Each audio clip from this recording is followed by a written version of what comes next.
I raced to the hospital after receiving a frantic call about Colby's car accident, my mind reeling with worry. When I arrived, the doctor's puzzled expression caught me off guard. We just explained the situation to his wife. What wife? I blurted out, momentarily forgetting my concern for Colby. Who else could he have spoken to if not me, his wife? Confusion gripped me, freezing me in place. My name is Cassie, a 32-year-old office worker. Colby, my 35-year-old husband, and I met through friends and built a life together. Though we hadn't yet had children, we filled our days with cherished moments, exploring new places and dining out on weekends. 3 years into our marriage, things took a turn. Colby's job, which had always involved frequent travel, intensified even further, spilling into weekends. With each passing day he was away, he grew more distant. One evening over dinner, I decided to confront him. You're always working. Can't you pitch in more around the house? We used to share chores when we both worked, but lately it feels like it's all on me. Watch your tone. I work hard, you know. Colby snapped, throwing his fork down angrily. I was stunned into silence as he stormed off to bed. I sensed something was amiss with his sudden outburst. Lately, he hadn't been discussing work at all. Colby used to bring back souvenirs and share stories from his trips, but that had dwindled. Was he really working as much as he claimed? I tried not to dwell on it, but the suspicion cast a dark shadow over my heart. A week later, while Colby was in the shower, I brought him some clothes. I'll leave your pajamas on the shelf, okay? As I turned to leave, I noticed his phone on the shelf. Growing more suspicious, I found myself carrying his phone to the living room. I'll put it back before he finishes showering, I assured myself. Quickly, I checked his emails, WhatsApp messages, and photos, but found no signs of infidelity. Relief washed over me, yet guilt gnawed at my conscience. You went through my phone, didn't you? Colby's voice startled me, leaving me speechless. After checking it in the living room, you should have returned it to where you found it. I have tracking enabled. It was used while I was in the shower. It had to be you. I'm sorry. Your behavior has been so strange lately, I couldn't help but wonder. I confess, my apology sincere yet remorseful.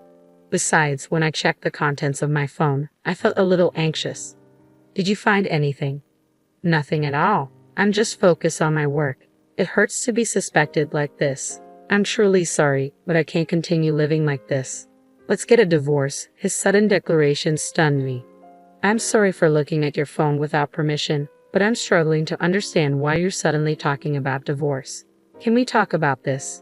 If you show sincerity, maybe I'll reconsider, I pleaded, hoping for a heartfelt response from Colby.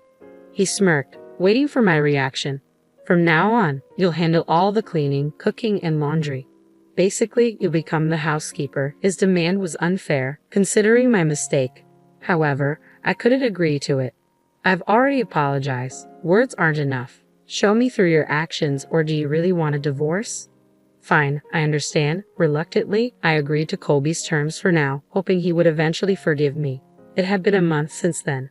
The next day, as I packed for Colby's business trip, he left all the preparations to me while engrossed in his work on the phone. Hey, have you reconsidered the divorce? Yeah, I'll think about it after this trip, Colby responded casually. Lately, I had been shouldering all the chores and handling the bills at his request. It was taking a toll on me, leaving me stressed and exhausted. His words brought a wave of relief. I wish we could go back to taking trips together, I murmured to myself as I packed his luggage. But that Sunday afternoon, when Colby was due back from his trip, everything changed suddenly. The phone rang, and it was the hospital on the line. Are you a relative of Colby? Yes, I am. What happened? My heart raced as the nurse explained that Colby was unconscious after a car accident. She had found our home number in his scheduled book and called me. Without a moment's hesitation, I rushed out of the house and headed straight to the hospital.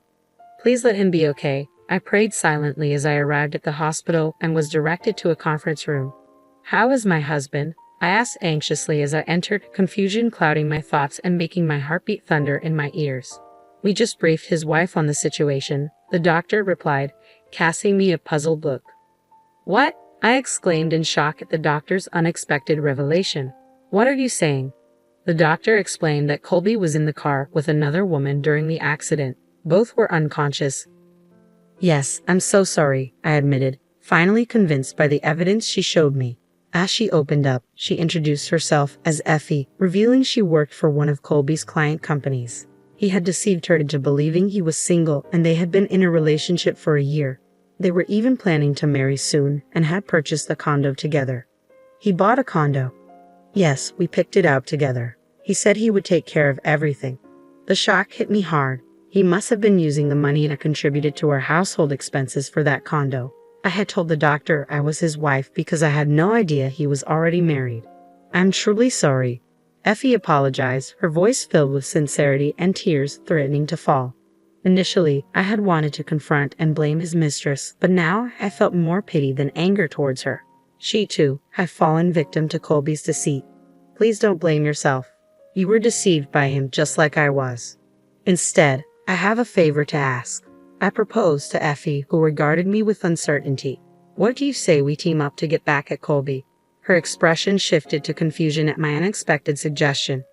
I don't want anything to do with a liar like Colby anymore. Effie cautiously agreed to my proposal. I'm sure she feels some anger towards him too. I can't let this go unanswered. With that settled, we exchanged grins and shook hands, plotting our revenge. Starting the next day, I continued to care for Colby as if nothing had changed. Effie also visited him discreetly when I wasn't around, ensuring he remained oblivious. Throughout it all, Colby continued to treat me poorly. Finally, the day of his discharge arrived, and I drove him home. Drive more carefully. I'm injured, you know, he remarked casually from the passenger seat.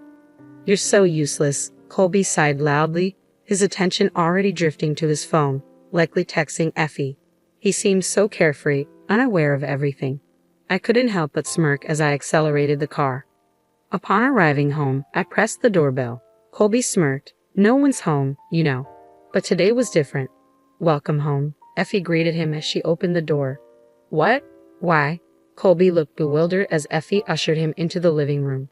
Even after he sat down, he remained speechless. What's going on? Colby finally managed to ask.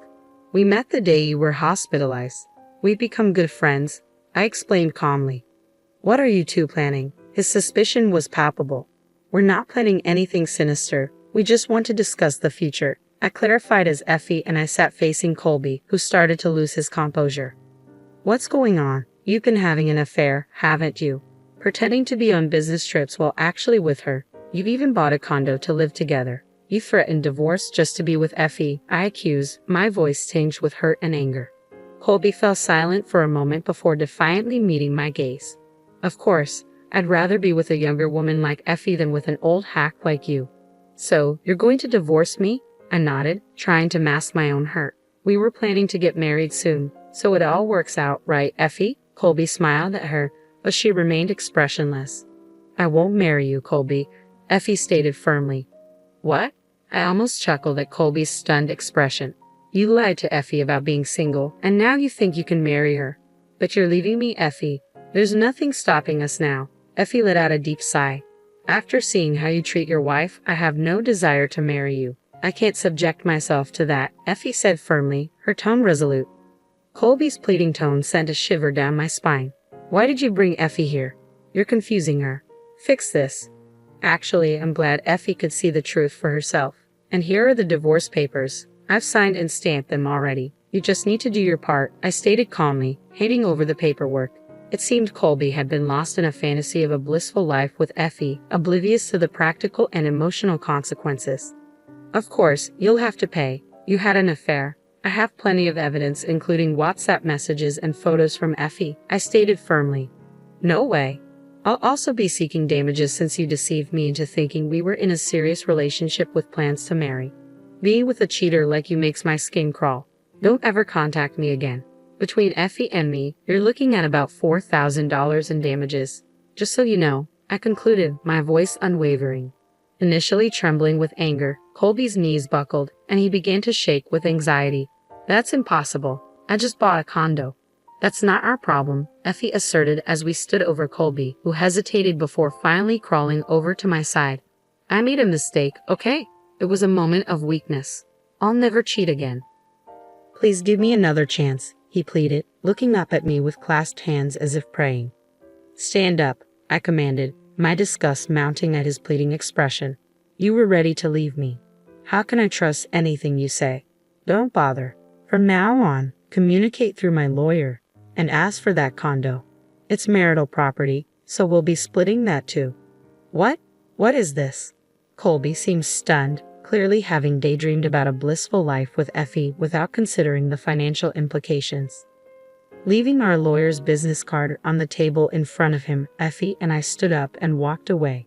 Wait, what am I supposed to do if both of you leave me? My leg isn't even healed yet. Colby's desperate plea echoed down the hallway, followed by a loud thud as he stumbled with his crutches. Effie and I exchanged a glance but remained unmoved, leaving him to struggle on his own. I never want to see your face again. Goodbye, I declared firmly as we walked away, leaving Colby behind. Later, the divorce proceeded smoothly, and I successfully claimed damages in court. News spread through his workplace, leading to Colby's suspension for misusing company resources to contact his mistress. Eventually, he resigned. The condo he purchased with Effie was sold to cover the court-ordered damages, leaving him burdened with a substantial debt, job hunting, and living frugally in a modest apartment. Meanwhile, Effie found happiness with a wonderful man and is now in a promising relationship with marriage on the horizon. I sincerely wish her the best. Life has proven to be unpredictable, and I never imagined finding myself in such a situation. Despite uncertainties about the future, I've resolved to cherish each day and make the most of it.